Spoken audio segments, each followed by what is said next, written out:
உன்னை பத்தி தான் இப்போ நியூஸ் பரபரப்பா போயிட்டு இருக்கு. நாங்க உனக்கு கல்யாணம் ஆகலன்னு அங்க ஃபீல் பண்ணிட்டு இருந்தோம். ஆனா நீ என்னன்னா இங்க இவ்வளவு பெரிய குழந்தைய பெத்து வச்சிருக்க, என்னப்பா இதெல்லாம் என்று கேட்டார் ஜானகி. அதை கேட்ட சித்தார்த், அம்மா நீங்க நினைக்கிற மாதிரி எதுவுமே இல்ல என்று சொன்னான் அவன். ஆமாப்பா, நீ சொல்றது சரிதான். நாங்க நினைச்ச மாதிரி எதுவும் இல்ல. எங்க பிள்ளைய நாங்க அப்பாவின்னு தான் நினைச்சிட்டு இருந்தோம். ஆனா அந்த அப்பாவி பிள்ளை ஒரு குழந்தைக்கு அப்பாவாகி இருக்கான், அதுவே எங்களுக்கு தெரியல என்று சொன்னார். அதை கேட்ட சித்தார்த் அவன் அம்மாவை எப்படி சமாதானம் செய்வது என்று தெரியாமல் விழிக்க, சித்தார்த்தின் பெற்றோர்கள் இருவரும் மித்ரனை பார்த்தார்கள். இப்பொழுது அவன் கேக் சாப்பிட்டு முடித்துவிட்டு அடுத்து ஐஸ்கிரீம் சாப்பிட்டுக் கொண்டிருந்தான். அவன் பார்க்க மிகவும் கியூட்டாக இருந்தான்.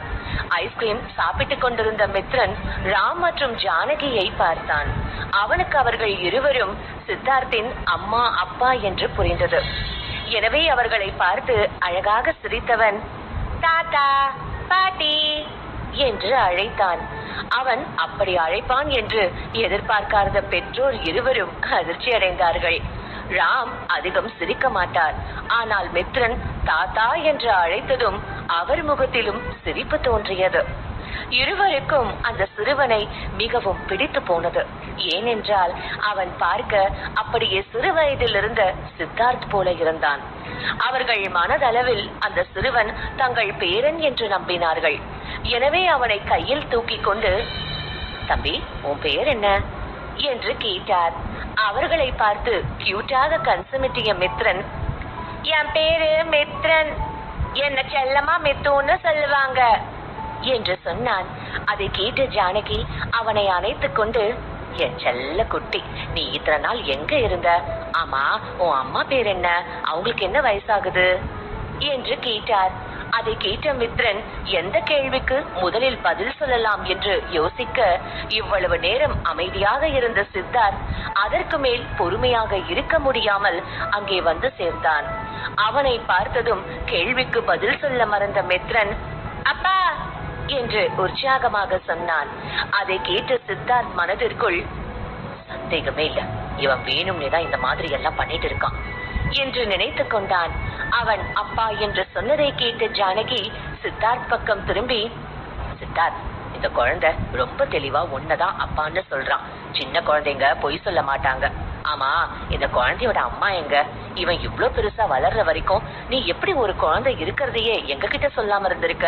அப்படின்னா நீ இவன் அம்மாவை நம்ப வச்சு ஏமாத்திட்டியா? அந்த பொண்ணு உன்னை தேடி வந்தாளா? அவ எங்க என்று அடுக்கடுக்காக கேள்விகளை கேட்டுக்கொண்டே சென்றார்.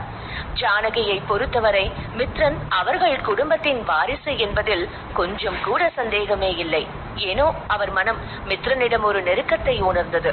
அதே நேரம் ஜானகி கேட்ட கேள்வியில் சித்தார்த்திற்கு தலை வெடிப்பது போல இருந்தது. சற்றென்று அவனுக்கு அனன்யா முகம் வேறு ஞாபகம் வந்தது. அவள் வந்ததிலிருந்து தன்னுடைய வாழ்க்கை என்ன மாதிரியான பின் விளைவுகளை சந்திக்கிறது என்று நினைக்கும் பொழுதே சித்தார்த்திற்கு அனன்யா மீது கொலைவெறி வந்தது. ஆனாலும் தன்னுடைய பெற்றோர் முன்பு கோபத்தை காட்ட விரும்பாதவன், அம்மா நான் சொல்றத கொஞ்சம் நம்புங்க, நான் ஒண்ணும் இந்த பையனுக்கு அப்பா கிடையாது, அவனாவேதான் என் அப்பான்னு சொல்லிட்டு சுத்திட்டு இருக்கான் என்று சொன்னான் சித்தார்த். அதை கேட்ட பெற்றோர்கள் இருவரும் தன்னுடைய மகனை நம்ப முடியாத பார்வை பார்த்தார்கள். அதை பார்த்தவன், என்ன நடக்குதுங்க? நான் சொன்னது கூட எங்க அம்மா அப்பா நம்ப மாட்டேங்கிறாங்க. இந்த சின்ன பையன் அப்படி எல்லாரையும் என்னதான் பண்றான்? நான் இது வரைக்கும் எந்த பொண்ணு கூடயும் ஒன்னா இருந்தது கூட இல்ல. அன்னைக்கு அனன்யா கிட்ட கூட நான் சும்மா விளையாட்டுக்கு தான் அப்படி பேசினேன். ஆனா இவன் என்னன்னா நான் தான் அப்பான்னு சொல்லி ஒத்த கால்ல நிக்கிறான். நான் எனக்கு நினைவு தெரிஞ்சு எந்த ஒரு பொண்ணையும் தொட்டதே இல்ல. ஒரே ஒரு முறை ட்ரக் கொடுத்ததால ஒரு பொண்ணு கூட இருக்க வேண்டியதா போச்சு. ஆனா அதுவும் கிட்டத்தட்ட 5 வருஷத்துக்கு முன்னாடி என்று யோசித்தவனுக்கு சட்டென்று என்னவோ ஒன்று புரிவது போல இருந்தது. அவன் மித்ரனை பார்த்தான். அவனுக்கும் 4 to 5 வயதுதான் இருக்கும். இப்பொழுது சித்தார்த்திற்கு கொஞ்சம் சந்தேகம் வந்தது. அவனுக்கு மித்ரன் உண்மையாகவே தன்னுடைய மகனாக இருக்குமோ என்ற எண்ணம் வரும்பொழுது பதட்டமும் வந்தது. அவன் மித்ரனை பார்த்து, மித்து உன் வயசு என்ன என்று கேட்டான். அதை கேட்ட மித்து, எனக்கு 4 வயசு ஆகுதுப்பா என்று சொன்னான். அதை கேட்டவுடன் சித்தார்த்திற்கு ஓரளவுக்கு உறுதியானது. அவனே இப்பொழுதுதான் கவனித்தான் மித்ரன் பார்க்க அப்படியே தன்னுடைய சாயலில் இருக்கிறான் என்று. ஒருவேளை மித்ரன் தன்னுடைய மகனாக இருக்குமோ என்று எண்ணும் போதே அவனுக்கு சந்தோஷம், பதட்டம், கவலை என பல உணர்வுகள் ஒரு சேர வந்தது. அதே நேரம் சித்தார்த்தை பார்த்த பெற்றோர்கள் அவன் ஏன் மிகவும் எமோஷனலாக மாறுகிறான் என்று புரியாமல் குழம்பினார்கள். சித்தார்த் வேகமாக மித்ரன் அருகில் வந்தவன், மித்துக்குட்டி, நீ எத்தனை வருஷத்துக்கு முன்னாடி பிறந்த? உன் பர்த்டே எப்போ என்று கேட்டான் சித்தார்த். டேய், நீ என்னடா வித்தியாசமா கேள்வி கேட்டுட்டு இருக்க? அவன் தான் 4 வயசு ஆகுதுன்னு சொன்னால, அப்போ 4 வருஷத்துக்கு முன்னாடி தான் பிறந்திருப்பான் என்று சொன்னார் ஜானகி. அதை கேட்ட சித்தார்த், செல்லம், நீ என்கிட்ட சொல்லு, உன் பர்த்டே எப்போ என்று கேட்டான். என் பர்த்டே டிசம்பர் 5 என்று சொன்னான் மித்ரன். அதை கேட்டவுடன் சித்தார்த்தின் முகம் ஏமாற்றத்தை வெளிப்படுத்தியது. ஏனென்றால் அந்த டேட் செட் ஆகவில்லை. அதோடு ஒரு நாள் ஒன்றாக இருந்ததால் கர்ப்பமாவதும் கிட்டத்தட்ட கடினமான விஷயம்தான். அதையெல்லாம் யோசித்தவன் மித்ரனை பார்க்காமல், இவன் என்னோட பையன் இல்ல என்று சொன்னான். சித்தார்த் அறிந்திருக்கவில்லை அனன்யா மிகவும் கஷ்டப்பட்டு குறை மாதத்தில் மித்ரனை பெற்று எடுத்தாள் என்று. அதே நேரம் சித்தார்த் சொன்னதை அவன் பெற்றோர் நம்பினார்கள். ஏனென்றால் சித்தார்த் இது போன்ற விஷயத்தில் பொய் சொல்ல மாட்டான் என்று அவர்களுக்கு தெரியும். ஜானகிக்கு மித்ரன் தங்கள் பேரன் இல்லை என்றதும் மிகவும் கஷ்டமாக இருந்தது. அவர் அவனை இறுக்கமாக அணைத்துக் கொண்டு, சரிப்பா, இவன் உன் பையன் இல்லனா இவன் ஏன் ஒன்னு அப்பான்னு கூப்பிடுறான்? ஆமா, இவனோட அம்மா எங்க என்று கேட்டார். சித்தார்த் மிகப்பெரிய பணக்காரன். அவன் சொத்தின் மீது நிறைய பேருக்கு கண் இருக்கும்.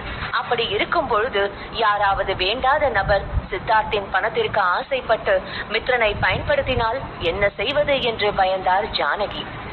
அம்மா, நீங்க எதை நினைச்சு கவலைப்படுறீங்கன்னு எனக்கு தெரியும். நீங்க கவலைப்படாதீங்க.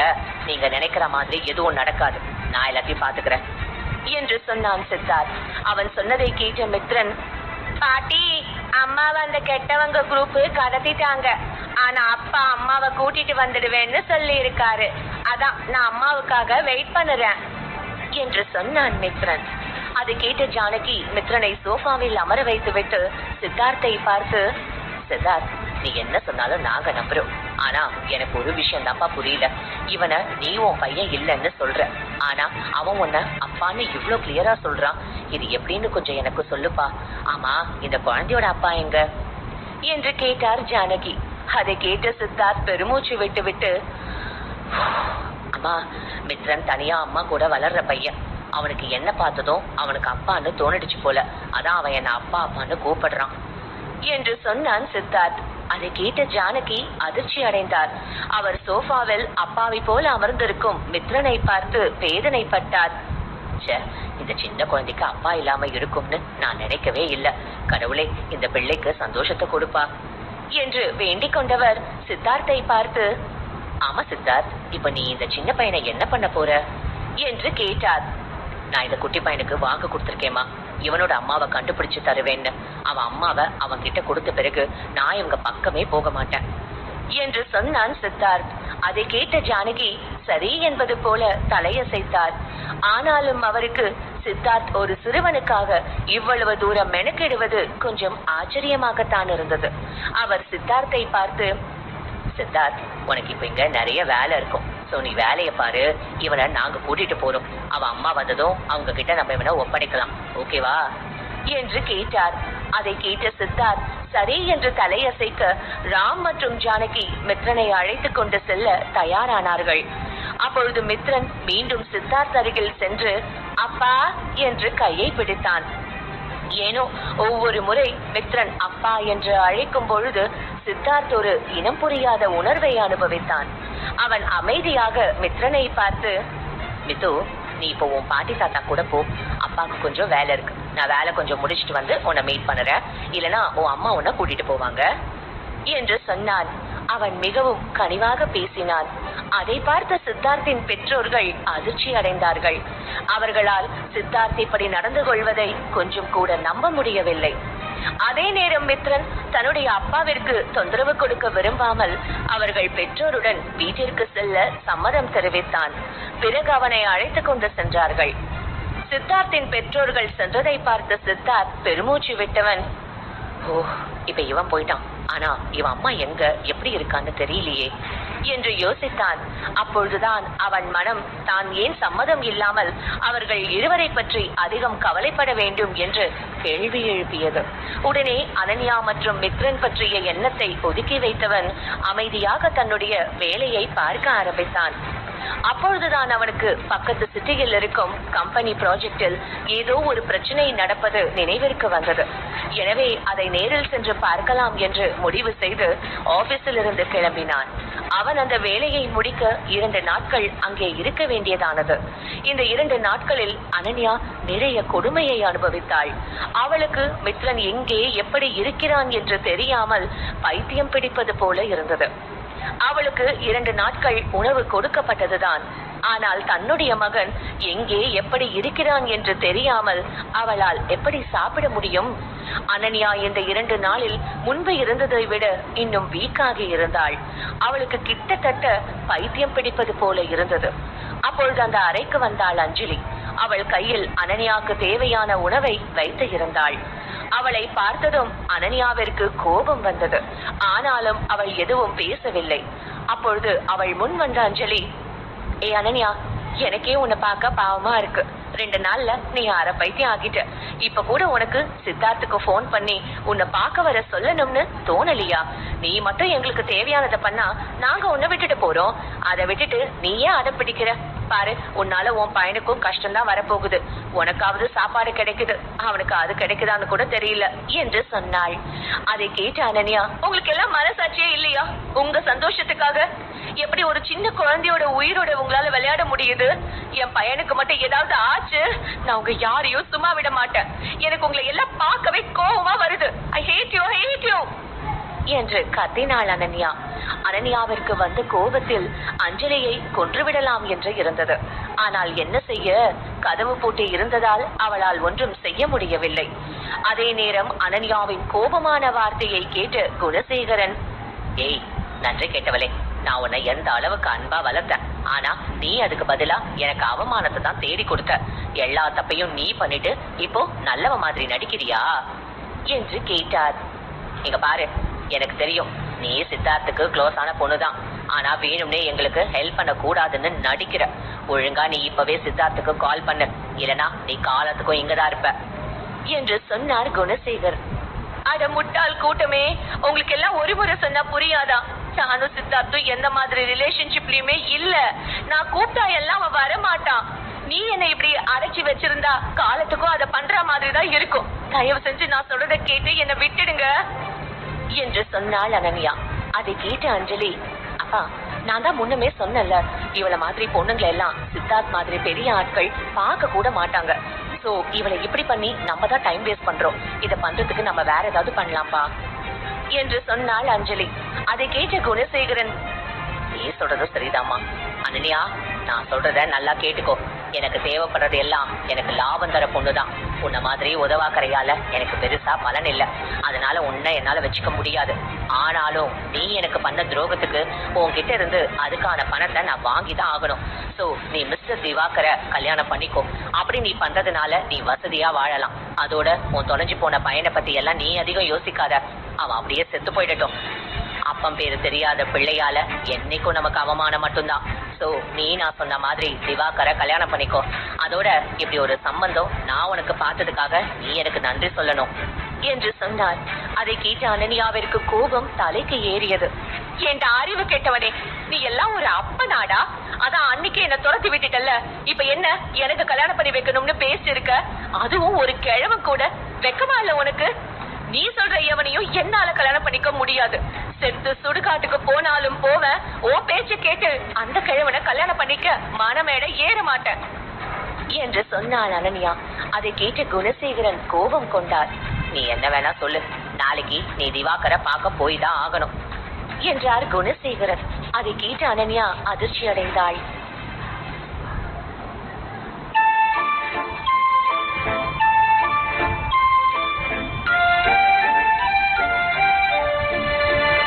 எபிசோட் 12. குணசேகரன் குணசேகரன் சொன்னதை கேட்டு அனன்யா அதிர்ச்சியில் இருக்க அவளை பற்றி கொஞ்சம் கூட கவலைப்படாமல் அந்த இடத்தை விட்டு சென்றார் குணசேகரன். அனன்யாவிற்கு தன்னுடைய நிலையை நினைத்து அழுவதை தவிர வேறு வழி தெரியவில்லை. அவள் தன்னால் முடிந்தவரை அழுதாள். தன்னுடைய மகனுக்கு எதுவும் ஆகிவிடக் கூடாது என்று வேண்டினாள்.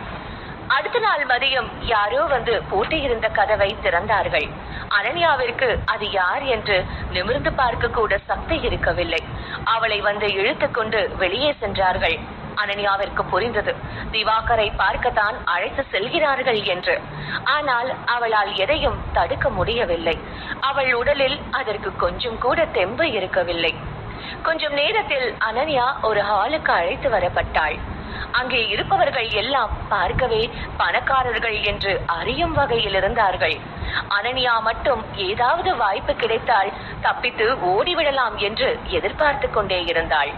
அப்பொழுது ஒருவன் அனன்யாவை திவாகர் அருகில் கொண்டு வந்தான். அனன்யா இன்று திவாகரை சந்திப்பதால் குணசேகரன் சில பேரை வைத்து அனன்யாவை தயார் செய்து வைத்திருந்தார். அனன்யா எப்பொழுதும் அழகுதான்.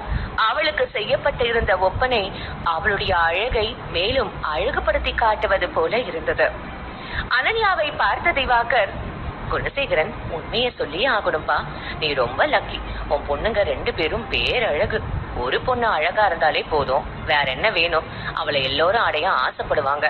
நீ உன் பொண்ணுங்களை வச்சு எதை நினைச்சாலும் அடையலாம் என்று சொன்னார். அதை கேட்டதும் எந்த அப்பாவாக இருந்தாலும் கோபம் கொண்டு இருப்பார். ஆனால் குணசேகரன் தான் சற்று வித்தியாசமானவராயிற்றே. அவர் அதை ஒரு பாராட்டாக நினைத்து சிரித்தார். அனன்யாவிற்கு அந்த இடத்தில் இருக்க கொஞ்சம் கூட விருப்பம் இல்லை. ஆனால் அவளை கட்டாயப்படுத்தி உட்கார வைத்து இருந்தார்கள். அனன்யாவின் முகத்தை பார்த்தாலே அவள் கோபத்தில் இருக்கிறாள் என்பது தெளிவாக புரிந்தது. அதை பார்த்த குணசேகரன் அவள் எதையாவது சொதப்பி விடுவாளோ என்று பயந்து, திவாகர் சார், என் பொண்ணுக்கு கொஞ்சம் கூட பொறுப்பே கிடையாது. அதனாலதான் அவ இப்படி எல்லாம் நடந்துக்கிறா. பிளீஸ், நீங்க அவளை தப்பா எடுத்துக்காதீங்க. அவ ஏதோ சின்ன பொள்ளத்தனமா பண்ணிட்டு இருக்கா. உங்களுக்கு என் பொண்ணை ரொம்ப பிடிச்சிருக்குன்னு நினைக்கிறேன். எனக்கு ரொம்ப சந்தோஷமா இருக்கு என்று சொன்னார். அதை கேட்ட திவாகர், எனக்கு எல்லாம் புரியுது. என்ன இருந்தாலும் புது ஆட்கள்ல பார்க்கும்போது சில பொண்ணுங்களுக்கு தயக்கமாதான் இருக்கும். நான் போக போக இவளை என் வழிக்கு கொண்டு வரேன் என்று சொன்னார் அவர். அதை கேட்ட குணசேகரன் அனன்யாவை பார்த்து, என்ன அனன்யா, எதுக்கு நீ அங்க தனியா நிக்கிற? வா, வந்து சார் கூட வைன் குடி என்று அழைத்தார். உடனே வெயிட்டர் வைன் கொண்டு வந்து அனன்யாவிற்கு கொடுத்தார். ஆனால் அனன்யா அதை தொட்டு கூட பார்க்காமல் இருந்தார். அதை பார்த்த அந்த அரைக்கையவன் திவாகர் தான் அவமானப்படுத்தப்பட்டதை போல உணர்ந்தார். உடனே அவர் குணசேகரனை பார்த்து, என்ன குணசேகரன், உன் பொண்ணுக்கு இதுல விருப்பம் இல்லாத மாதிரி தெரியுதே என்று கேட்டார். அதை கேட்டு குணசேகரன் மனதிற்குள் அனன்யாவை பயங்கரமாக திட்டினார். அவருக்கு அவளை பார்க்க அவ்வளவு கோபம் வந்தது. ஆனாலும் அவரால் யார் முன்பும் தன்னுடைய கோபத்தை காட்ட முடியவில்லை. அவர் லேசான சிரிப்புடன், சாரி சார், என் பொண்ணை நீங்க தப்பா எடுத்துக்காதீங்க. அவ வெளிநாட்டிலேயே இருந்து பழகிட்டா. சோ அவளுக்கு இதெல்லாம் கொஞ்சம் புதுசா இருக்கு. நீங்க டென்ஷன் ஆகாதீங்க. நான் அவளுக்கு எல்லாம் சொல்லி புரிய வைக்கிறேன். இப்போதைக்கு இந்த சம்பந்தத்துல எனக்கு இருக்கிற மரியாதைய வெளிக்காட்டுற விதமா நான் வைன் குடிக்கிறேன் என்று சொன்னவர் அங்கிருந்த வைனை எடுத்து குடித்தார். அதை பார்த்த பிறகுதான் அந்த திவாகர் ஓரளவுக்கு அமைதியானார்.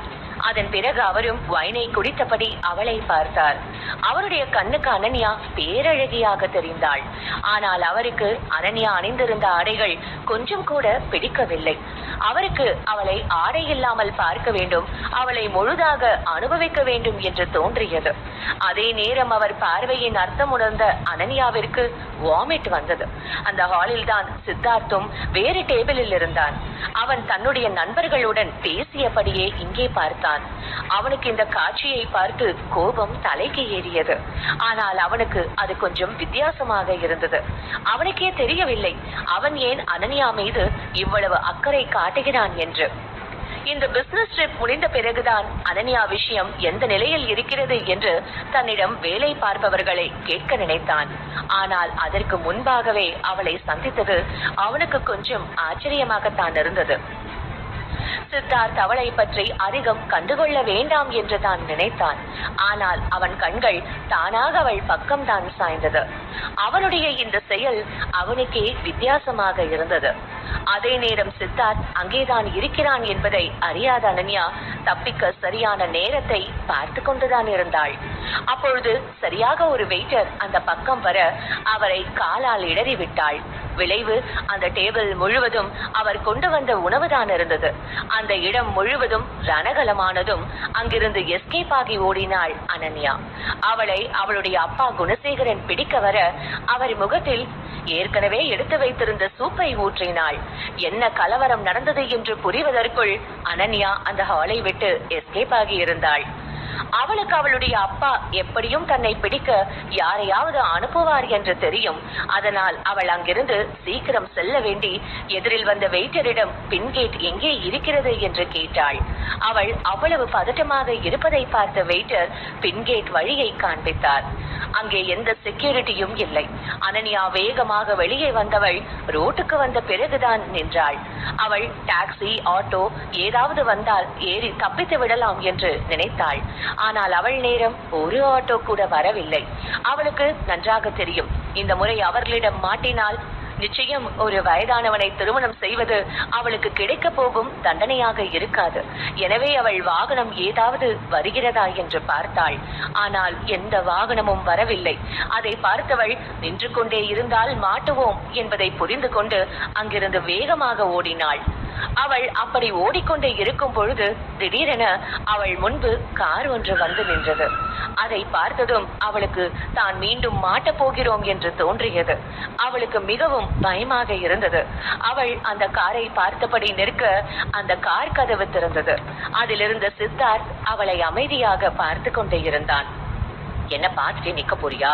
முதல்ல உள்ளவா என்று சொன்னான் சித்தார்த்.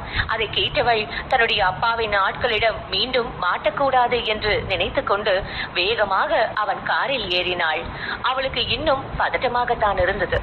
எங்கே தன்னுடைய அப்பாவின் ஆட்களிடம் மாட்டிக்கொள்வோமோ என்று. அவள் மிகவும் பதட்டமாக இருந்ததால் காரில் அனன்யா ஏறியதும் சித்தார்த் டிரைவரிடம் காரை வேகமாக செலுத்த சொன்னான். அதற்கு பின்னால் குணசேகரின் ஆட்கள் அனுப்பிய காரும் வந்து கொண்டு இருந்தது. அந்த கார் கண்ணை விட்டு மறைந்த பிறகுதான் அனன்யாவிற்கு நிம்மதியாகவே இருந்தது. அவள் சித்தார்த்தை பார்த்து தேங்க்ஸ் என்னை காப்பாத்தினதுக்கு என்று சொன்னாள். ஆனால் சித்தார்த் எதுவும் பேசாமல் அமைதியாக இருந்தான்.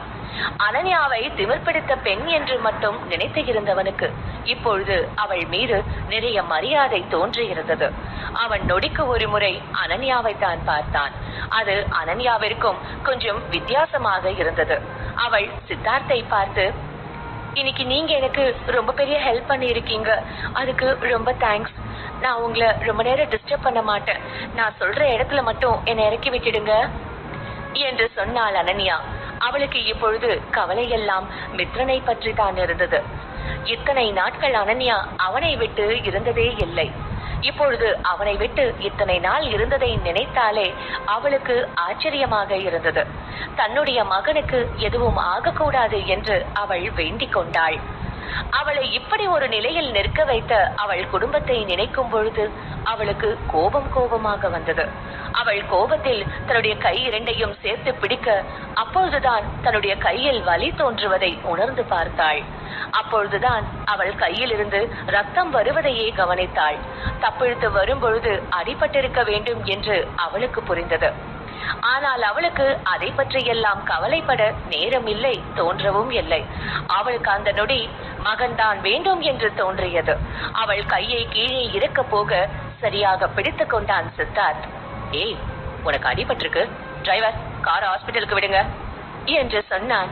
அதை கேட்ட அனன்யா, இல்ல ஹாஸ்பிட்டல் எல்லாம் போக வேண்டாம், நான் போய் என் பையனை கண்டுபிடிக்கணும், பாவம் அவ இந்நேரம் ரொம்ப பயந்து போயிருப்பான் என்று சொன்னாள் அனன்யா. அவளுக்கு அதை சொல்லும் பொழுதே கண்ணில் இருந்து கண்ணீர் வந்தது.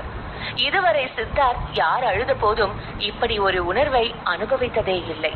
ஆனால் அவனுக்கு இப்பொழுது ஒரு மாதிரி இருந்தது. டிரைவரை ஹாஸ்பிட்டலுக்கு போக சொல்லிவிட்டு முகத்தை திருப்பிக் கொண்டான். அதை கேட்ட அனன்யா இப்பொழுது கோபம் கொண்டாள். அவளுக்கு இப்பொழுது தேவை மித்ரன் தான், மருந்து இல்லை. எனவே சித்தார்த்தை பார்த்தவள், இப்ப எதுக்கு சார் நீங்க தேவையில்லாத வேலை எல்லாம் பண்ணிட்டு இருக்கீங்க? என் பையன் காணாம போயிருக்கான். அவனை நினைச்சு கவலைப்பட நான் மட்டும்தான் இருக்கேன். ப்ளீஸ் என்ன போக விடுங்க என்று சொன்னாள். அவளுக்கு மித்ரன் பற்றி பேசினாலே கண்ணில் இருந்து கண்ணீர் தானாக வந்தது. சார், நான் உங்ககிட்ட தான் சொல்றேன், ப்ளீஸ் என்ன போக விடுங்க என்று அனன்யா கெஞ்ச, சட்டென்று அவள் பக்கம் திரும்பிய சித்தார்த் வேற எதுவும் சொல்லாமல் அவள் உதட்டில் முத்தம் கொடுத்தான். அதில் அதிர்ந்த அனன்யாவிற்கு ஒரு நொடி என்ன நடந்தது என்றே புரியவில்லை. சித்தார்த் அவளை விட்டு விலகினான். அனன்யா அவனைத்தான் பார்த்து கொண்டு இருந்தாள். சித்தார்த் எதுவும் பேசவில்லை. அவன் அவள் வாயை மூட வேண்டும் என்று நினைத்தான் தான். ஆனால் அதற்காக முத்தம் கொடுக்க வேண்டும் என்று அவன் நினைக்கவில்லை. ஆனால் அவன் செய்தது அதைத்தான். அவளை பார்த்தவன், நல்லது, இப்போதாவது நீ கொஞ்சம் வாயை மூடிட்டு என்று சொன்னான். அதை கேட்ட அனன்யா, இப்ப எதுக்காக என்ன கிஸ் பண்ணீங்க என்று கேட்டாள். நீ பேசிட்டே இருந்த, எனக்கு இரிட்டேட்டிங்கா இருந்துச்சு, அதான் நான் உனக்கு கிஸ் பண்ண என்று சொன்னான் சித்தார்த். அதை கேட்ட அனன்யாவிற்கு கோபம் தான் வந்தது. ஆனால் அவள் இப்பொழுதைக்கு மித்ரனை நினைத்து கவலைப்பட்டதால் சித்தார்த்துடன் சண்டை போட விரும்பவில்லை. கொஞ்ச நேரத்தில் கார் ஹாஸ்பிட்டல் வந்தது. உடனே அவள் வேகமாக சென்று தனக்கு அடிப்பட்ட இடத்தில் மருந்து போட்டுக் கொண்டாள். காயம் ஆழமாக இருந்த இடத்தில் பேண்டேஜ் போட்டார்கள். அனன்யா கொஞ்சம் மருந்தும் வாங்கிவிட்டு வெளியே வந்தாள். அவள் சித்தார்த் தன்னை விட்டு சென்று இருப்பான் என்று நினைத்தாள். ஆனால் ஆச்சரியம் தரும் வகையில் சித்தார்த் கார் அங்கேதான் இருந்தது. அவன் அருகே வந்தவள், ஆமா, நீங்க இன்னும் போகாம இங்கே இருக்கீங்க, வேற ஏதாவது மறந்து வச்சிட்டீங்களா என்று கேட்டாள். அவள் கேட்ட கேள்விக்கு பதில் சொல்லாமல் சித்தார்த் அமைதியாக கார்ல ஏறு என்று மட்டும் சொன்னான். அதை கேட்டவள், இங்க பாருங்க சார், நான் உங்களை ரொம்ப மதிக்கிறேன். ஆனா என்னால நீங்க சொன்னதை எல்லாம் பண்ண முடியாது. எனக்கு என் பையன் முக்கியம், நான் அவனை பார்க்க போறேன் என்று சொன்னாள் அனன்யா. அதை கேட்ட சித்தார்த், இப்போ நான் உன்னை போக சொன்னேனா என்று கேட்டான். அவன் அப்படி சொன்னதும் கடுப்பான அனன்யா, இப்ப உங்களுக்கு என்னதான் பிரச்சனை எனக்கு புரிஞ்சிருச்சு. நீங்க என்ன இவ்வளவு தூரம் கூட்டிட்டு வந்ததுக்கு காசு வேணும் அதானே என்று சொன்னவள் அவளுடைய பர்சில் இருந்து 500 ரூபாயை எடுத்து கொடுத்தாள். நல்ல வேளை அவளை ரெடி செய்தவர்கள் கெட்டப் பக்காவாக இருக்க வேண்டும் என்று கையில் ஒரு பர்சும் கொடுத்து இருந்தார்கள். அதனால் அனன்யாவால் ஈஸியாக அவனுக்கு பணத்தை கொடுக்க முடிந்தது. அவள் நீட்டிய 500 ரூபாயை பார்த்த சித்தார்த் இன்னும் கடுப்பானான். ஆனாலும் உன்ன மாதிரி ஒரு பொண்ணுக்கு ஹெல்ப் பண்ண நினைச்சது ஏன் தப்புதான். நான் கூட உன்கிட்ட உன் பையனை கொடுக்கலாம்னு நினைச்சேன், ஆனா நீ ஓவரா பண்ற. டிரைவர், கார் எடுங்க என்று சொன்னான். கார் நகர்ந்தது. அப்பொழுதுதான் அனன்யா அவன் என்ன சொன்னான் என்பதை நினைத்து பார்த்தாள். ஹே, ஒரு நிமிஷம், இப்ப என்ன சொன்னீங்க, திரும்ப சொல்லுங்க என்று கத்தினாள் அனன்யா. அவள் கத்துவது காதில் விழுந்தாலும் தொடர்ந்து வண்டியை செலுத்த சொன்னான் சித்தார்த். அனன்யா காருக்கு பின்னால் ஓடி வந்தாள். அவளை வெறுப்பேற்ற நினைத்த சித்தார்த் வேண்டும் என்றே காரை ஸ்லோவாக நிறுத்தாமல் ஓட்ட சொன்னான். அனன்யா அவனை நன்றாக மனதிற்குள் திட்டியபடியே ஓடி வந்தாள். அவளுக்கு ஓடுவது மிகவும் கடினமாக இருந்தது. ஆனாலும் அவளுக்கு அவளுடைய மகனை பார்க்க வேண்டும் என்ற ஆசையில் அந்த கார் பின்னால் ஓடினாள். கொஞ்ச தூரம் ஓடியவள் பிறகு காரை நிறுத்தும்படி கெஞ்சினாள். ஆனாலும் கார் நிற்கவில்லை. தன்னால் முடிந்தவரை காரை துரத்தியவள் ஒரு கட்டத்திற்கு மேல் காரை துரத்த முடியாமல் அப்படியே ரோட்டில் முட்டி போட்டு அமர்ந்தாள். அவள் அப்பொழுது பார்க்க மிகவும் காமெடியாக இருந்தாள். சித்தார்த்தின் கார் மீண்டும் வந்தது. சித்தார்த் அவளை பார்த்து சிரித்தபடி, என்னாச்சு, நல்லா ஓடி வர வேண்டியது தானே, எதுக்கு இப்படி உட்கார்ந்திருக்க என்று கேட்டான் சித்தார்த். அவன் சொன்னதை கேட்ட அனன்யாவிற்கு அவனை கொலை செய்யும் அளவுக்கு கோபம் வந்தது. ஆனாலும் அவள் அமைதியாக இருந்தாள். அவளை பார்த்து லேசாக சிரித்த சித்தார்த், போதும் போதும், இப்படியே பார்த்துட்டு இருந்தாலாம் நீ வீடு போய் சேர மாட்ட, வா வந்து கார்ல ஏறு. இப்ப மட்டும் நீ கார்ல ஏறலனா நான் இன்னொரு முறை காரை நிறுத்தி கேள்விலாம் கேட்க மாட்டேன் என்று சொன்னான். அதை கேட்ட அனன்யா வேகமாக காரில் ஏறி அமர்ந்தாள். அவள் சித்தார்த்தை பார்த்து, சார், உங்களுக்கு என் பையன் எங்க இருக்கான்னு தெரியுமா என்று கேட்டாள். என்று மட்டும் சொன்னான். அவன் வேண்டும் என்றே அனன்யாவை நன்றாக வெறுப்பேற்றி பார்த்தான். அவன் பதிலை கேட்டு அனன்யா அவனை பார்த்து, சார், ப்ளீஸ் என் பையன் எங்க இருக்கான்னு சொல்லுங்க, அவனை பார்க்க நான் ரொம்ப ஆர்வமா இருக்கேன், அவன் இல்லாம எனக்கு பைத்தியம் பிடிக்கிற மாதிரி இருக்கு, ப்ளீஸ் ஹெல்ப் பண்ணுங்க என்று சொன்னாள். இங்க பாரு, நீ இப்ப வாயை மூடிட்டு வா, இன்னும் கொஞ்ச நேரத்துல எல்லாமே புரியும் என்று சொன்னான் சித்தார்த். அதை கேட்ட அனன்யா அமைதியானாள். கொஞ்ச நேரத்தில் அந்த கார் ஈசிஆரில் உள்ள சொகுசு பங்களாக்கள் இருக்கும் இடத்திற்குள் நுழைந்தது. அதை வாயை பிளந்து பார்த்து கொண்டு வந்தாள் அனன்யா.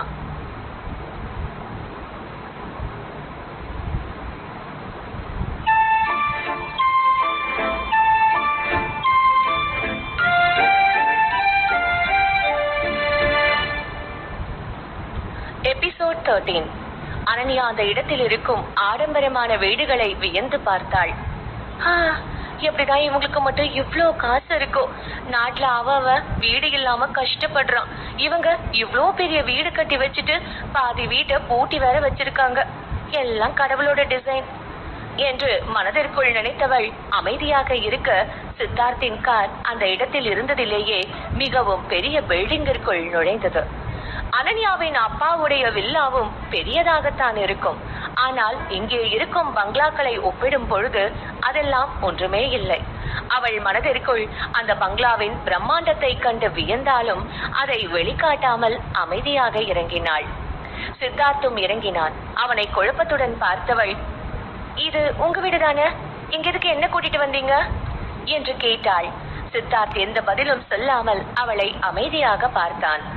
இதற்கு முன்பு அவன் பார்த்த பெண்கள் எல்லாம் சித்தார்த் வீட்டை பார்த்ததும் அவனிடம் அதிகம் வழிந்து பேசுவார்கள். ஆனால் அனன்யாவோ இப்பொழுது வரை அவனிடம் இயல்பாகவே இருக்கிறாள்.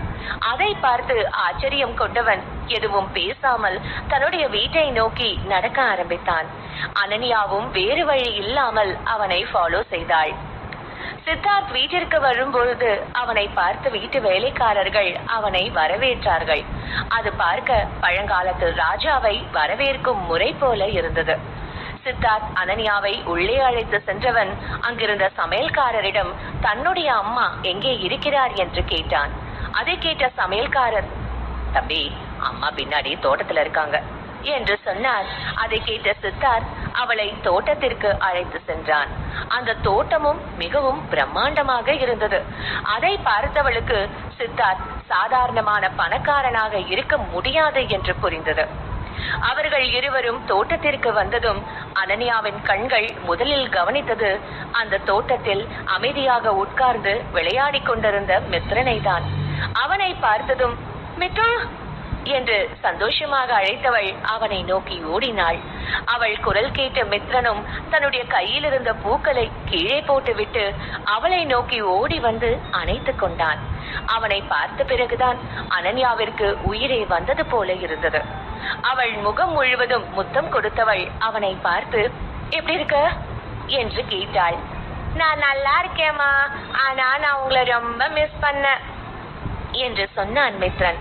அம்மாவை உன்னை ரொம்ப மிஸ் பண்ண என்று சொன்ன அனன்யா அவனை இன்னும் இறுக்கமாக அணைத்துக் கொள்ள, மித்ரன் தன்னுடைய அம்மா நலமாக இருக்கிறாள் என்பதை உணர்ந்தவன் அவளை பார்த்து, அம்மா, அப்பா அப்பவே சொன்னாங்க உங்களை பத்திரமா கொண்டு வந்துடுவேன்னு. இப்ப நீங்களும் அதே மாதிரி வந்துட்டீங்க என்று சொன்னான். ஆனால் அனன்யா அவன் சொன்னதை எல்லாம் பெரிதாக எடுத்துக்கொள்ளவில்லை. நீ இத்தனை நாள் அம்மா இல்லாம கஷ்டப்படலையே என்று கேட்டாள். இல்லம்மா, என்ன பாட்டி ரொம்ப நல்லா பாத்துக்கிட்டாங்க என்று சொன்னான் மித்ரன். அவன் சொன்னதை கேட்ட அனன்யாவிற்கு அப்பொழுதுதான் சற்று நிம்மதியாக இருந்தது. அவள் அப்பொழுதுதான் மித்ரன் யாரையோ பாட்டி என்று சொன்னதை நினைவுபடுத்தி பார்த்தாள். அவள் பார்வை அருகில் இருந்த ஜானகியை கவனித்தது. அவள் பட்டுப்புடவை அணிந்திருந்தாள். அவரின் முக ஜாடையும் சித்தார்த்தின் முகமும் ஒத்து போனதால் சித்தார்த்தின் அம்மாவாகத்தான் இருப்பார் என்று புரிந்து கொண்டாள் அனன்யா. அவரும் அனன்யாவை தான் பார்த்து கொண்டிருந்தார். அதை பார்த்தவள் மித்ரனை தன்னை விட்டு விலக்கிவிட்டு நேராக அவரிடம் சென்றாள். அவள் மனதிற்குள் சித்தார்த் எதற்காக தன்னுடைய மகனை இந்த வீட்டிற்கு அழைத்து வந்தான் என்று கேள்வி ஓடிக்கொண்டே இருந்தது. ஆனாலும் அவள் அதை பற்றி எதுவும் பேசாமல் ஜானகியை பார்த்து, நீங்க தான் சித்தார்த் சார் அம்மான்னு நினைக்கிறேன். ஐ எம் சாரி, என் பையன் உங்களை ரொம்ப தொந்தரவு பண்ணிட்டான்னு நினைக்கிறேன். ஆனாலும் இவனை பார்த்துக்கிட்டதுக்கு ரொம்ப நன்றி என்று சொன்னாள். ஜானகிக்கு பார்த்த முதல் முறையிலேயே அனன்யாவை பிடித்து போனது. அவளை பார்த்தவர், இல்லம்மா, உன் பையன் ரொம்ப கியூட்டா இருக்கான். அவனை பாத்துக்கிறதுல எனக்கு எந்த பிரச்சனையும் இல்ல. ஆமா, உனக்கு ஏதோ பிரச்சனை, நீ அதுல மாட்டி இருக்கேன்னு சொன்னாங்க. இப்ப நீ ஓகேவா என்று கேட்டார். ஆ, இப்ப நான் ஓகே. நீங்க என் பையனை நல்லா பாத்துக்கிட்டீங்க, எனக்கு ரொம்ப சந்தோஷம். நாங்க இப்ப கிளம்புறோம் என்று சொன்னாள் அனன்யா. அதை கேட்டதும் மித்ரன் ஜானகியை பார்த்தான். அவனை பார்த்ததும் ஜானகியின் மனமும் கவலை கொண்டது. அவருக்கும் அவனை பிரிய மனம் இல்லை. எனவே, ஏமா அனன்யா, நீ ஏன் இங்க இருந்து போக அவ்வளோ அவசரப்படுற? ஆமா, இங்க இருந்து போய் நீ எங்க தங்குவ? உனக்கு தங்க வேற நல்ல இடம் இருக்கா என்று கேட்டார். ஜானகி வயதில் மூத்தவர் என்பதாலும் அனன்யாவிற்கு என்ன மாதிரி பிரச்சனை நடக்கிறது என்பதை அறிந்து கொண்டதாலும் அவர் அனன்யாவிற்கு உதவி செய்ய நினைத்தார்.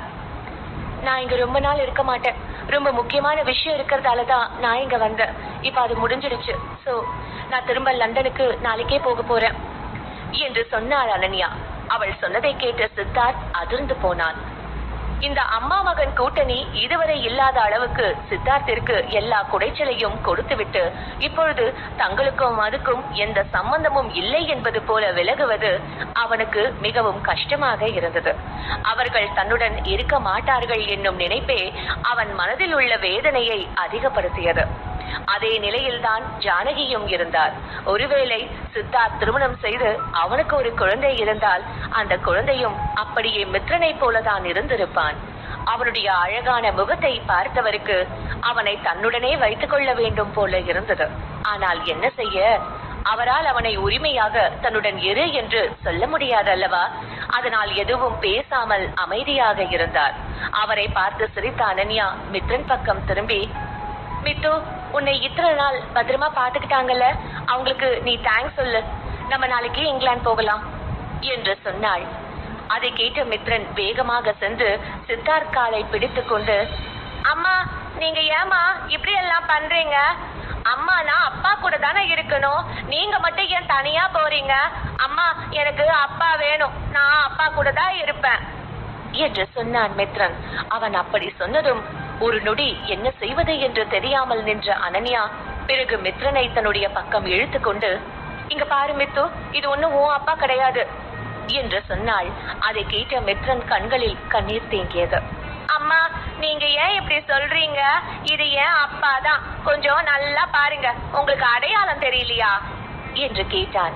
அனன்யாவிற்கு மித்ரனை எப்படி சமாதானம் செய்ய என்று தெரியவில்லை. எனவே அனைத்து அம்மாக்களும் பயன்படுத்தும் அதே ஆயுதத்தை எடுத்தாள். என்ன மித்து, வர வர உனக்கு சேட்டை ஜாஸ்தி ஆகுது. இப்ப நீ அம்மா சொல்றத கேட்க போறியா, இல்ல அம்மா உன் மேல கோவப்படுவா என்று கேட்டாள். அவள் அப்படி கேட்டதும் முகத்தை சோகமாக வைத்துக் கொண்ட மித்ரன் அனன்யா கையை பிடித்துக் கொண்டான். அந்த காட்சி ஜானகியின் மனதை சுக்குநூறாக உடைத்தது. ஏனென்றால் மித்ரன் அழும்பொழுது சிறு வயதில் சித்தார்த் எப்படி இருந்தானோ அப்படியே இருந்தான். அவருக்கு இருவரையும் இங்கேயே தங்கிக் கொள்ள சொல்ல வேண்டும் போல இருந்தது. ஆனால் எந்த உரிமையில் அவர்களை இங்கே தங்க சொல்வது என்றுதான் தெரியவில்லை. அவர் அமைதியாக நிற்க சித்தார்த்தோ அவர்கள் இருவரையும் பார்க்காமல் திரும்பி நின்று கொண்டான். அவன் மித்ரன் மற்றும் அனன்யா தன்னுடைய கண்ணில் படாமல் இருந்தால் நன்றாக இருக்கும் என்றுதான் முன்பு நினைத்தான். ஆனால் இப்பொழுது அவனுடைய மனம் அப்படி நினைக்கவில்லை. அவன் மிகவும் வேதனைப்பட்டான். ஆனால் இதெல்லாம் ஏன் என்று அவனுக்கு தெரியவில்லை. அதே நேரம் அனன்யா மித்ரனை அழைத்துக் கொண்டு தன்னுடைய பாட்டி வீட்டுக்கு வந்து சேர்ந்தாள். அவளுடைய பாட்டி மித்ரனை பார்த்ததும் அவனை அணைத்துக் கொண்டார். அவர் இப்பொழுதும் அனன்யாவிடம் எந்த கேள்வியும் கேட்கவில்லை. மித்ரனும் பாட்டியிடம் உடனே ஒட்டி கொண்டான். அவர்கள் நடுவே இருந்த ரத்த பந்தம் அவர்கள் அன்பை இன்னும் அதிகமாக்கியது. அதே நேரம் அனன்யா தன்னுடைய அப்பாவை நினைத்து பார்த்தாள். அவருக்கு மட்டும் ஏன் பாசமில்லை என்று யோசிக்கும் பொழுது அவளுக்கு வெறுப்பாக வந்தது. ஆனாலும் தன்னுடைய கண்முன்னே இருக்கும் மித்ரனையும் பாட்டியையும் பார்க்கும் பொழுது அவளுக்கு கொஞ்சம் மகிழ்ச்சியாக இருந்தது. அவள் இந்த முறை தன்னுடைய பாட்டியையும் அழைத்து செல்ல நினைத்தாள். அவள் இப்பொழுது ஓரளவுக்கு தனக்கும் மித்ரனுக்கும் தேவையான பணத்தை சம்பாதிக்க தொடங்கிவிட்டாள். எனவே அவளுக்கு பாட்டியை அங்கே வைத்து பார்த்து கொள்ள பெரிய கஷ்டம் இருக்காது. அதனால் இந்த முறை பாட்டியையும் அழைத்து செல்ல முடிவு செய்தாள். அதை பற்றி சாப்பிடும்போது பாட்டியிடம் பேச ஆரம்பித்தாள். பாட்டி, நான் உங்களை என் கூட லண்டன் கூட்டிட்டு போலாம்னு இருக்கேன் என்று சொன்னாள். அதை கேட்ட பாட்டி உடனே மறுத்து விட்டார். அனன்யா, என் மேல உனக்கு இருக்கிற அக்கறை எனக்கு புரியுதுமா. ஆனா என்னால அங்க வர முடியாதுமா. எனக்கு அந்த இடம் பழக்கம் இல்ல. அதோட நானும் ஊர் பக்கம் இன்னும் கொஞ்ச நாள்ல போயிடுவேன். அங்க நம்ம சொந்தக்காரங்க இருக்காங்க, அவங்க என்ன பாத்துப்பாங்க. எனக்கும் வயசாகுது இல்லம்மா என்று சொன்னார். அதை கேட்ட அனன்யாவிற்கு கஷ்டமாக இருந்தது. ஆனாலும் அவளால் தன்னுடைய பாட்டியின் நிலையை புரிந்து கொள்ள முடிந்தது. பாட்டி, எனக்கு உங்க நிலைமை புரியுது. ஆனாலும் எனக்கு உங்களை நினைச்சா கஷ்டமா இருக்கு. நீங்க அந்த ஊருக்கு போனா சந்தோஷமா இருப்பீங்களா என்று கேட்டாள். அதை கேட்ட பாட்டி லேசாக சிரித்துவிட்டு, நீ என்னை பத்தி கவலைப்படாத, நான் வாழ்ந்து முடிச்சிட்டேன். ஆனா நீ இனிதான் உன் வாழ்க்கைய தொடங்க போற. சோ நீ உன்னை பத்தி மட்டும் யோசி, எல்லாம் நல்லபடியா நடக்கும் என்று சொன்னார். அதை கேட்ட அனன்யா எதுவும் சொல்லாமல் அமைதியாக இருக்க அவளை பார்த்த பாட்டி, இங்க பாருமா, நீயும் உன் அம்மா மாதிரி இருந்துடாத. உன் அப்பா சரியான கேடு கெட்டவன். அவனால எப்பவும் எல்லாருக்கும் கஷ்டம் மட்டும்தான் வரும். அதையே உனக்கும் தர பாப்பான். ஆனா நீ அதுக்கு விட்டுடாத. எப்படியாவது அவங்க கண்ணுல எல்லாம் மண்ணை தூவிட்டு தனியா போய் சந்தோஷமா இரு என்று சொன்னார். அதன் பிறகு கொஞ்ச நேரம் தன்னுடைய பாட்டியுடன் பேசிக்கொண்டு இருந்த அனன்யா அங்கிருந்து சென்றாள். அவளுடைய பாட்டி வானத்தை பார்த்து, இதுக்கு மேல பாதியே இல்லைன்னு முயற்சியை விட்டா கஷ்டம்தான் வரும். எவ்வளவு தூரம் முயற்சி பண்ணி முன்னாடி போறியோ அவ்வளவு தூரம் உன்னை தேடி சந்தோஷம் வரும் என்று சொன்னார். அது அனன்யாவிற்கும் கேட்டது. அவள் வந்து தன்னுடைய பெட்டில் படுத்துக்கொண்டு அழ ஆரம்பித்தாள். அவளுக்கு தன்னுடைய வாழ்க்கை மட்டும் ஏன் இவ்வளவு கஷ்டத்தை கொடுக்கிறது என்று கஷ்டமாக இருந்தது. அவளுக்கு தெரியும், இந்த முறை லண்டன் சென்றால் அவள் இதற்கு மேல் இந்தியா வரமாட்டாள் என்று. அதனால் தன்னுடைய பாட்டியை இனி பார்க்க முடியாமலேயே கூட போகலாம். அதை நினைத்துதான் அழுதாள். அதை பார்த்த மித்ரனுக்கு அவன் அம்மாவை சமாதானம் செய்ய வேண்டும் போல இருந்தது. ஆனால் அவள் எதை நினைத்து வருத்தப்படுகிறாள் என்று தெரியாமல் அவனாலும் எதுவும் செய்ய முடியவில்லை. அம்மா பாவம், எப்பவும் எதையாவது நினைச்சு அழுதுகிட்டே இருக்காங்க. ஆனா நான் வளர்ந்ததுக்கு அப்புறம் அம்மாவை அழவே விட மாட்டேன். அம்மாவை நான் நல்லா பார்த்துப்பேன் என்று மனதிற்குள் உறுதி எடுத்தான் மித்ரன். அடுத்த நாள் அனன்யா தன்னுடைய பாட்டியை அவருடைய ஊருக்கு அனுப்புவதற்கான வேலையையும் தன்னுடைய லக்கேஜ் எல்லாம் லண்டன் செல்வதற்காக பேக் செய்து கொண்டிருந்தாள். அதன் பிறகு இருவரும் சேர்ந்து ஏர்போர்ட் சென்றார்கள். ஆனால் அனன்யாவிற்கு டிக்கெட் மட்டும் கிடைக்கவில்லை. அவளுக்கு வெளிநாட்டிற்கு பயணம் செய்யாமல் இருக்கும்படி பிளாக் லிஸ்ட் செய்து இருந்தார்கள். அதை பார்த்தவர்கள் தன்னுடைய குடும்பத்தினர் வேலையாகத்தான் இருக்கும் என்று நினைத்து கொண்டாள். தன்னுடைய குடும்பத்திற்கு தன் மீது ஏன் இவ்வளவு வன்மம் என்றுதான் அவளுக்கு புரியவில்லை. அவள் அவர்களை நினைத்து கோபத்தில் இருக்க, அப்பொழுது அவள் முன்பு சிரித்த முகத்துடன் வந்து நின்றாள் அஞ்சலி. அவள் முகத்தில் அப்படி ஒரு பெருமை இருந்தது. அதை பார்த்து கடுப்பான அனன்யா, ஏய், உங்களுக்கு எல்லாம் கொஞ்சம் ஓவரா இல்லையா? எதுக்காக என்னை எந்த அளவுக்கு கஷ்டப்படுத்துறீங்க? நான் தான் ஒதுங்கி ஒதுங்கி போறல்ல, அப்புறம் ஏன் உங்களால சும்மா இருக்க முடியாதா என்று கேட்டாள். அட, நாங்க எல்லாம் ரொம்ப நல்லவங்க அனன்யா. அதான் இப்ப வரைக்கும் நீ நல்லபடியா நடமாடிட்டு இருக்க. இங்க பாரு, நாங்க சொன்ன மாதிரி கேட்டு நடந்துக்கும். அதுதான் உனக்கு நல்லது. இல்லனா நீ என்ன நினைச்சாலும் உன்னால இன்னொரு முறை பிளைட் ஏற முடியாது. பிரகாஷ் ரிலேட்டிவ் தான் இங்க எக்ஸிகியூட்டிவா இருக்காங்க. அவங்க மனசு வைக்காம உன்னால என்னைக்கும் வெளிநாட்டுக்கு பறக்கவே முடியாது என்று சொன்னாள் அஞ்சலி. அதை கேட்ட அனன்யாவிற்கு அப்படியே அஞ்சலியை 4 பீஸாக வெட்டி போட்டால் எப்படி இருக்கும் என்று தோன்றியது. ஆனால் அவள் அமைதியாக இருந்தாள். அதை பார்த்த அஞ்சலி, இங்க பாரு, நீ இதுக்கெல்லாம் ஷாக் ஆகாத. இன்னொரு விஷயமும் இருக்கு. நீ வெளிநாட்டுல இருக்கல, ஒரு வீடு, அத வந்து அப்பா திரும்ப எடுத்துக்கலாம்னு இருக்காரு. சோ வெளிநாட்டுக்கு போனாலும் ரோட்ல தான் சுத்தணும் என்று சொன்னாள். அதை கேட்ட அனன்யா, ஏய், உங்களுக்குலாம் என்னதான் பிரச்சனை? அதான் கடவுள் எல்லா வசதியும் கொடுத்திருக்காருல்ல, சோத்துக்கு வழி இல்லாமலையா இருக்கீங்க? அப்புறம் ஏன் பணம் பணம்னு அலையறீங்க? கொஞ்சமாவது மனசாட்சியோட நடந்துக்கோங்க என்று சொன்னாள். இப்படி எல்லாம் வெட்டி கதை பேசாம நீ நாங்க சொல்றத மட்டும் செய்ய என்று சொன்னாள் அஞ்சலி. அதை கேட்டு அனன்யா, நான் இதெல்லாம் செய்யறது இருக்கட்டும், நீ இவ்வளவு ஒரு கேடு கெட்ட கேரக்டர்னு ஓம் பிரகாஷ்க்கு தெரியுமா? அப்படி தெரிஞ்சா அவன் உன் கூட இருப்பான்னு நீ நினைக்கிறியா என்று கேட்டாள் அனன்யா. அதை கேட்ட அஞ்சலி, இப்ப எதுக்கு நீ தேவையில்லாம பிரகாஷ் இதுல இழுக்கிற? அக்கா, அவன் உன்னை எல்லாம் ஒரு மனுஷன் கூட மதிக்க மாட்டான் தெரியுமா? உன் தகுதிக்கு நீ பிரகாஷ், சித்தார்த் மாதிரி ஆட்கள் எல்லாம் நினைச்சு கூட பார்க்க கூடாது. இந்த சுதாகர், திவாகர் மாதிரி ஆட்களை தான் நினைச்சு பார்க்கணும். என்ன இருந்தாலும் உனக்கு திவாகரே கொஞ்சம் ஜாஸ்தி தான். கொஞ்சம் அவரை தான் கன்சிடர் பண்ண. அதோட எல்லாத்துக்கும் மேல உன்கிட்ட அப்பம் பேர் தெரியாத ஒரு பையன் இருக்கான். அட்லீஸ்ட் நீ அவனுக்காகவாவது இன்னொரு கல்யாணம் பண்ணிக்கலாம்ல என்று முகம் நிறைய சிரிப்புடன் கேட்டாள் அஞ்சலி. அவள் அப்படி கேட்டதும் அனன்யாவிற்கு மிகவும் கஷ்டமாக இருந்தது. தன்னை இது போன்ற ஒரு இக்கட்டான சூழ்நிலையில் தள்ளிவிட்டு அஞ்சலி சந்தோஷமாக சிரிப்பதை அவளால் ஏற்றுக்கொள்ள முடியவில்லை. அதுவும் அந்த சிறு குழந்தை முன்னாலேயே அவனுக்கு அப்பா இல்லை என்று சொல்வது எல்லாம் உச்சக்கட்ட கொடுமையாக இருந்தது. அனன்யாவிற்கு இப்பொழுது பயங்கர கோபம் வந்தது. அதை பார்த்த அஞ்சலி அனன்யா தன்னை அடித்தாலும் அடிப்பாள் என்பதை உணர்ந்து கொண்டு, இங்க பாரு அனன்யா, நான் சொல்ல வேண்டியதை சொல்லிட்டேன். இனி எல்லாம் உன் இஷ்டம். நீ ஓகே சொன்னா உனக்கு ஒரு வசதியான வாழ்க்கை காத்துட்டு இருக்கு. அதை வேஸ்ட் பண்ணிடாத என்று சொன்ன அஞ்சலி அங்கிருந்து சென்றாள். அவள் செல்வதை கோபத்துடன் பார்த்தாள் அனன்யா.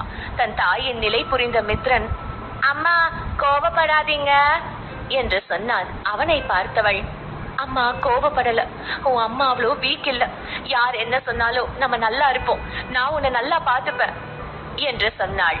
அவள் மனம் இனி வெளிநாட்டிற்கு செல்ல முடியாது. எனவே இந்தியாவில் என்ன செய்வோம் என்று யோசிக்க ஆரம்பித்தது.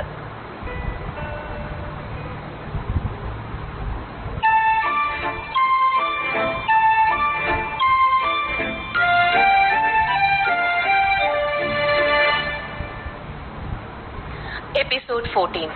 அனன்யா அடுத்து என்ன செய்யலாம் என்று யோசிக்க தொடங்கினாள். என்ன ஆனாலும் அவள் அந்த திவாகரை திருமணம் செய்து கொள்ள போவது இல்லை என்பது உறுதி. அவளுக்கு இப்பொழுதைக்கு திரும்பி போகவும் வழி இல்லை. எனவே இங்கேயே இருக்கலாம் என்று முடிவு செய்தாள். ஆனால் மித்ரனை வைத்துக் கொண்டு ஏதாவது ஒரு இடத்தில் தங்க முடியாது என்பதால் அவள் ஒரு வீட்டை வாடகைக்கு எடுத்தாள். அவள் மனதில் செத்தாலும் திவாகரை திருமணம் செய்யக்கூடாது என்று இருந்தது. அதே நேரம் மித்ரனுக்கு ஒரு நல்ல வாழ்க்கையை கொடுக்க தான் நன்றாக வாழ வேண்டும் என்ற எண்ணமும் அவளுக்குள் ஆழமாக பதிந்து போனது. அவள் அப்படியே யோசித்தபடி வீட்டிற்கு வந்து சேர்ந்தாள். புதிய வீட்டை பார்த்த மித்ரன், அம்மா நாம ஏன் இந்த புது வீட்டுக்கு வந்திருக்கோம்? நம்ம அப்பா கூட இருக்கலாம்ல, அவர் நமக்கு நிறைய ஹெல்ப் பண்ணுவாரு. அவர் கூட இருந்தா இந்த கெட்டவங்க எல்லாம் நம்ம கிட்ட கூட வரமாட்டாங்க என்று சொன்னான் மித்ரன். அதை கேட்ட அனன்யாவிற்கு உண்மையில் சிரிப்புதான் வந்தது. அவளுக்கு சித்தார்த் பற்றி முன்பு எதுவும் தெரியாது. இனியும் அவர்கள் உறவு அப்படியே தான் இருக்க போகிறது.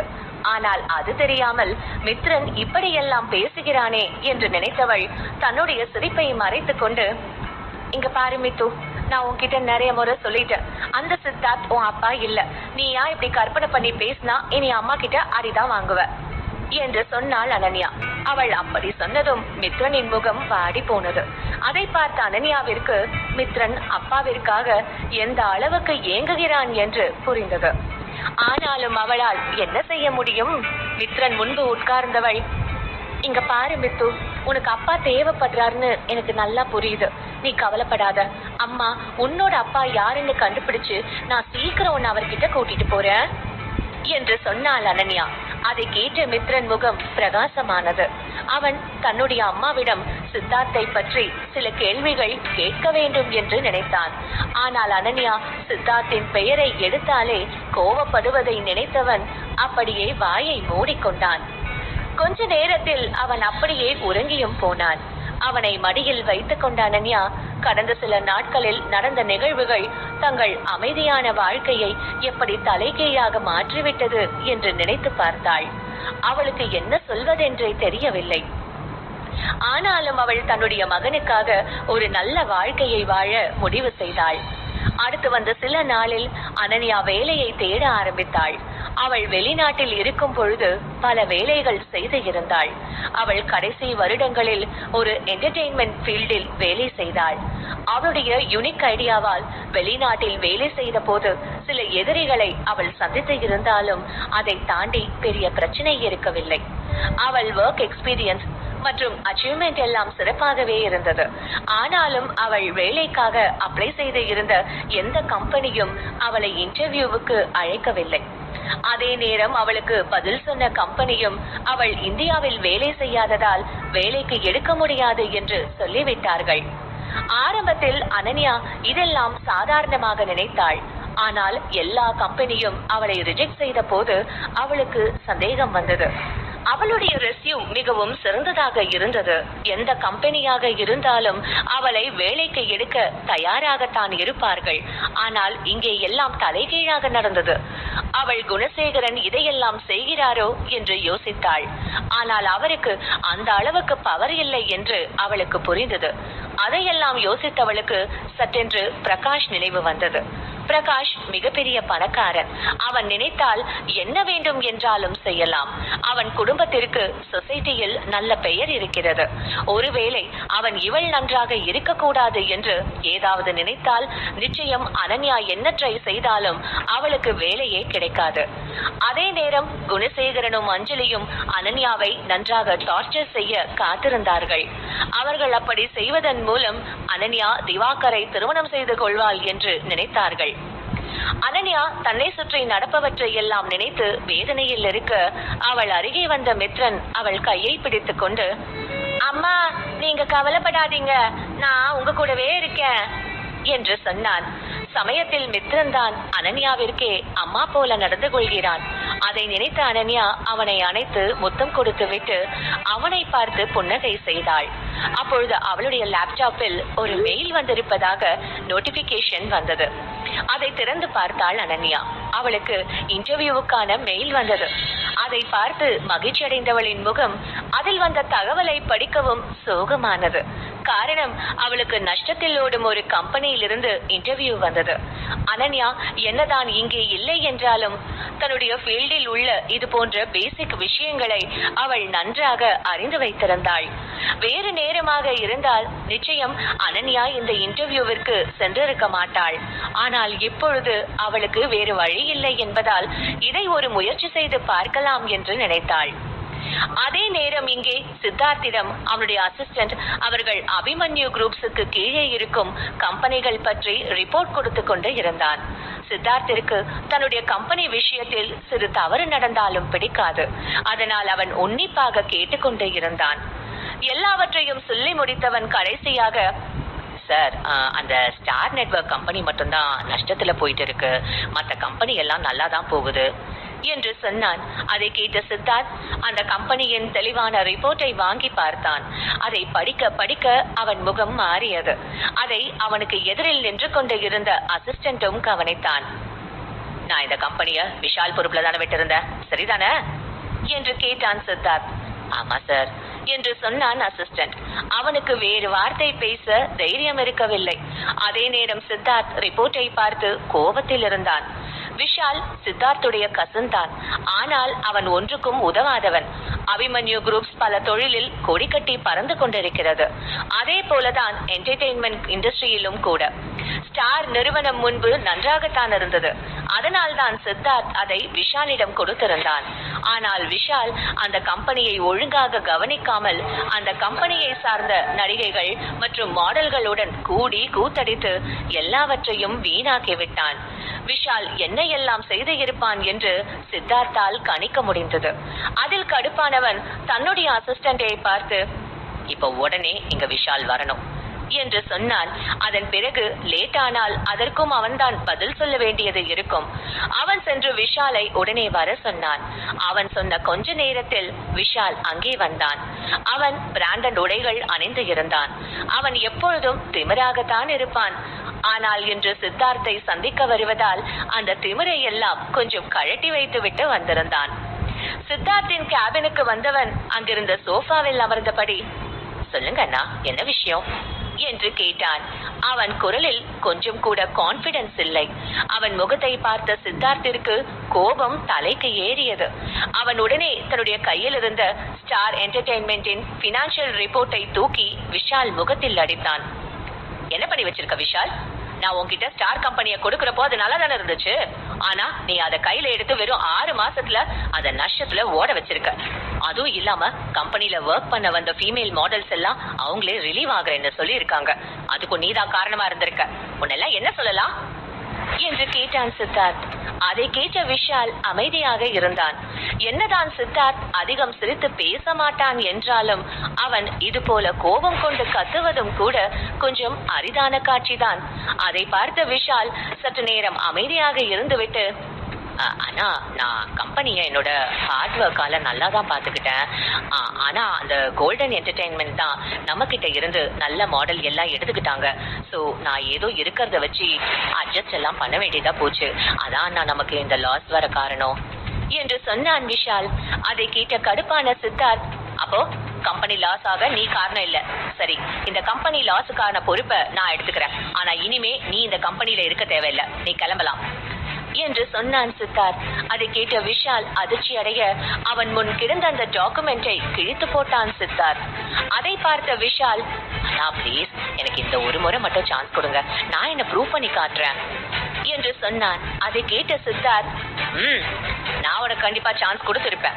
ஒருவேளை நீ என்கிட்ட அண்ணா நான் தான் கம்பெனி லாஸுக்கு காரணம்னு பொறுப்பு எடுத்திருந்தா. எனக்கு இந்த மாதிரி பொறுப்பை தட்டி கழிக்கிறவங்கள சுத்தமா பிடிக்காது. சோ நீ கிளம்பலாம், உனக்கு இனி அந்த கம்பெனில வேலை இல்லை என்று சொன்னான் சித்தார்த். அண்ணா ப்ளீஸ், நான் சொல்றத நம்புங்க. நான் நிச்சயம் அந்த கம்பெனியை நல்ல நிலைமைக்கு கொண்டு வந்துருவேன். அந்த கம்பெனி ஒன்றும் உங்க உழைப்பு மட்டும் இல்ல அண்ணா, அதுல என்னோட உழைப்பும் இருக்கு என்று சொன்னான் விஷால். அதை கேட்ட சித்தார்த் அவனை ஒருமுறை பார்த்துவிட்டு, சரி ஓகே, நான் உனக்கு அந்த கம்பெனியை தரேன். ஆனா வெறும் 3 மாசத்துக்கு தான். அந்த 3 மாசத்துல நீ கம்பெனிய நஷ்டத்துல இருந்து காப்பாத்தல அப்படின்னா நிச்சயம் நான் உன கம்பெனியை விட்டு தூக்கிடுவேன். அப்புறம் நீ என்ன வந்து பார்க்க வேண்டிய அவசியம் கூட இருக்காது என்று சொன்னான் சித்தார்த். அதை கேட்ட விஷாலுக்கு சற்று நிம்மதியாக இருந்தது. என்னதான் விஷாலுக்கு சித்தார்த் தன்னை நடத்திய விதம் பிடிக்கவில்லை என்றாலும் அதை அவன் முன்பு சொல்லும் அளவுக்கு அவனுக்கு தைரியம் இருக்கவில்லை. அதனால் அவனிடம் சரி என்று மட்டும் தலையசைத்தான் விஷால். அவனை செல்லும்படி சைகை செய்தான் சித்தார்த். விஷாலும் கொஞ்ச நேரத்தில் சென்று விட்டான். அவன் சென்ற பிறகு கொஞ்ச நேரம் கண்ணை மூடி யோசித்த சித்தார்த் தன்னுடைய அசிஸ்டண்டை அழைத்தான். உடனே அவனும் வந்தான். ஸ்டார் கம்பெனில நல்லா வேலை பாக்குற மாதிரி ஒரு எம்ப்ளாயிய செலக்ட் பண்ணுங்க. அவங்க என்கிட்ட இருந்து மட்டும்தான் ஆர்டர்ஸ் வாங்கணும். விஷால் அண்ட் அவங்க குடும்பம் சொல்றத கேட்க கூடாது. அதோட அந்த கம்பெனில இருக்க மத்த எல்லாரையும் லிஸ்ட்ல எடுங்க. யாரு ஒழுங்கா ஒர்க் பண்ணாம இருக்காங்களோ அவங்கள உடனே வேலையை விட்டு தூக்குங்க என்று சொன்னான் சித்தார்த். அதை கேட்ட அசிஸ்டன்டும் சரி என்று தலையசைத்து விட்டு அங்கிருந்து சென்றான். கொஞ்சம் நேரத்திற்கு பிறகு வந்த அசிஸ்டன்ட் சித்தார்த்திடம் எம்ப்ளாயி லிஸ்ட் எல்லாம் கொடுத்தான். சித்தார்த் கொஞ்சம் டென்ஷனாகத்தான் இருந்தான். எப்பொழுதும் குடும்பமும் பிசினஸும் ஒன்றாக இருந்தால் நிம்மதி என்பது கொஞ்சம் எட்டாக்கணியாகத்தான் இருக்கும். என்னதான் விஷால் சொதப்பினாலும் அவனால் அபிமன்யு குரூப்பில் இருந்து அவனை வெளியேற்ற முடியவில்லை. அது நாளை தங்கள் உறவில் பிரதிபலிக்கலாம் என்ற எண்ணம் சித்தார்த் மனதில் ஓடிக்கொண்டே இருந்தது. அவன் அதை பற்றி யோசித்துக் கொண்டே இருக்க அவன் முன்பு இருந்த அசிஸ்டன்ட் அமைதியாக இருந்தான். அதை பார்த்த சித்தார்த், இந்த மாதிரி ஃபயர் பண்ற சின்ன வேலையெல்லாம் நீங்க பண்ணுங்க, நான் இப்ப வேற வேலை பாக்குறேன் என்று சொன்னான். அதை கேட்ட அசிஸ்டன்ட், பாஸ் இது முக்கியமான விஷயம் தான். இப்போ ஒரு ரெஸ்யூம் வந்திருக்கு. இவங்களை இன்னைக்குதான் வேலைக்கு செலக்ட் பண்ணியிருக்காங்க. ஸோ இவங்களை நாம ஜாயின் பண்ண வைக்கலாமா இல்லையான்னு பாருங்க என்று சொன்னான். அதை கேட்ட சித்தார்த் அந்த ரெஸ்யூமை வாங்கி பார்க்க அது அனன்யாவின் ரெஸ்யூமாக இருந்தது.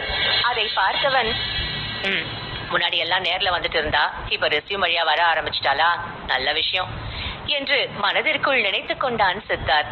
அப்பொழுதுதான் அவனுக்கு அனன்யா தான் இந்தியாவை விட்டு சென்று விடுவேன் என்று சொன்னது நினைவிற்கு வந்தது. அதை நினைத்தவன், இவன் என்ன இந்தியாவில இருக்க மாட்டேன்னு சொன்னா ஆனா இங்க வேலைக்கு சேர்ந்திருக்கா, என்ன விஷயமா இருக்கும் என்று யோசித்தவனுக்கு மித்ரன் மற்றும் அனன்யா முகம் நினைவிற்கு வந்தது. ஒரு நொடி அமைதியாக இருந்தவன் பிறகு அசிஸ்டண்டை பார்க்க, பாஸ் இவங்களை இன்னைக்குதான் வேலைக்கு எடுத்திருக்காங்க, ரெஸ்யூம் கூட ரொம்ப நல்லா இருக்கு, அதான் இவங்களை வச்சுக்கலாமா என்று கேட்டான் அசிஸ்டன்ட். சித்தார்த்திற்கு அனன்யா இந்தியாவை விட்டு செல்கிறேன் என்று பொய் சொன்னதாக தோன்றியது. ஏனோ அவள் மீது அவனுக்கு கோபம் வந்தது. ஆனால் ஏன் கோபம் வருகிறது என்று அவனுக்கு புரியவில்லை. அனன்யா விஷயத்தில் அவன் எந்த முடிவும் எடுக்க விரும்பவில்லை. எனவே அவன் அசிஸ்டண்டை பார்த்து, இங்க பாரு, உனக்கு இந்த பொண்ணு ஜாப் நல்லா பண்ணுவான்னு தோணுச்சுன்னா இவளுக்கு வேலை கொடு, இல்லைன்னா கொடுக்காத, எனக்கு பெருசா இதுல எந்த அக்கறையும் இல்லை என்று சொன்னான். அதை கேட்ட அசிஸ்டன்ட் அந்த இடத்தை விட்டு சென்றான். சித்தார்த் அவனுடைய மற்ற வேலையில் கவனத்தை செலுத்த நினைத்தான். ஆனால் அவனால் முடியவில்லை. அவன் மனதில் அனன்யா மற்றும் மித்ரனின் முகம்தான் வந்து கொண்டே இருந்தது. ஒரு குழந்தையின் முகத்தை லேப்டாப்பில் பார்த்தால் கூட அவனுக்கு அன்று மித்ரன் அழுது கொண்டே அப்பா என்று அழைத்ததுதான் நினைவிற்கு வந்தது. அவன் இதையெல்லாம் பற்றி அதிகம் நினைக்காமல் தன்னுடைய வேலையில் மீண்டும் கவனத்தை செலுத்த நினைத்தான். இங்கே அனன்யா ஸ்டார் கம்பெனியில் வேலை கிடைத்த ஆஃபர் லெட்டரை பார்த்து சந்தோஷம் அடைந்தவள் மகிழ்ச்சியாக மித்ரனை அழைத்துக் கொண்டு ரெஸ்டாரண்ட் சென்றாள். இந்த ரெஸ்டாரண்டை கூட மித்ரன் தான் தேர்வு செய்தான். என்னதான் அவன் சிறுவனாக இருந்தாலும் அவன் தேர்வு செய்யும் ஒவ்வொன்றும் பக்காவாக இருக்கும். அவன் உடுத்தும் ஆடை, பேசும் பேச்சு எல்லாம் சாதாரண குழந்தை போல இருக்காது. அவன் பேச்சு நடவடிக்கை எல்லாம் பார்த்த அனன்யா, இவன் இப்பவே இப்படி எல்லாம் பேசுறான், பொறுப்பா இருக்கான், ஆக மொத்தம் இவன் என்ன மாதிரி இல்ல, அப்ப ஒருவேளை இவன் அவங்க அப்பா மாதிரி இருப்பானோ என்று யோசித்தாள். அதையெல்லாம் யோசிக்கும் பொழுதே அவளுக்கு சற்று வித்தியாசமாக இருந்தது. 5 வருடங்களுக்கு முன்னால் அவள் சுயநினைவு இல்லாமல் இருந்த பொழுது நடந்த நிகழ்வு இப்பொழுது வரை அவள் மனதை காயப்படுத்திக் கொண்டுதான் இருந்தது. அதை அமைதியாக யோசித்துக் கொண்டு இருந்தவளுக்கு பசி பறந்து போனது. அவள் அமைதியாக அமர்ந்து இருக்க அந்த ரெஸ்டாரண்டிற்கு அவளுக்கு அறிமுகமான 2 முகங்கள் வந்தது. அவர்கள் யார் என்று தெளிவாக பார்க்க அங்கே அஞ்சலி மற்றும் பிரகாஷ் தான் வந்தார்கள். அவர்கள் பார்க்கவே மிகவும் அருமையான ஜோடியாக இருந்தார்கள். ஆனால் அவர்களை ரசிக்கும் நிலையில் அனன்யா இல்லை. அவளுக்கு என்னவோ அவர்கள் இருவரையும் பார்க்க ஜோடியாக வரும் சைத்தான் போல இருந்தார்கள். அவள் அவர்களை கண்டுகொள்ளாமல் இருக்க அவளை நோக்கி வந்த அஞ்சலி, என்னக்கா நான் சொன்னதெல்லாம் யோசிச்சு பாக்குறியா? எப்போ நல்ல முடிவா சொல்லுவ என்று கேட்டாள். அதை கேட்ட அனன்யா, உன் வேலையை மட்டும் பார்த்துட்டு போ என்று சொன்னாள். அது அஞ்சலிக்கு அவமானமாக இருந்தாலும் அவள் பிரகாஷ் முன்பு தன்னை நல்லவளாக காட்டிக்கொள்ள நினைத்தாள். சிரித்தபடி, எனக்கா என் மேல கோபத்தை காட்டுற? என்ன புதுசா வேலை கிடைச்சதும் வாய் நீளுதா? பாத்துக்கோ, கிடைச்ச வேலையில இருந்து உன்னை சீக்கிரம் தூக்கிட போறாங்க என்று சொன்னாள். அதை கேட்ட அனன்யாவிற்கு கோபம் தலைக்கு மேல் வந்தது.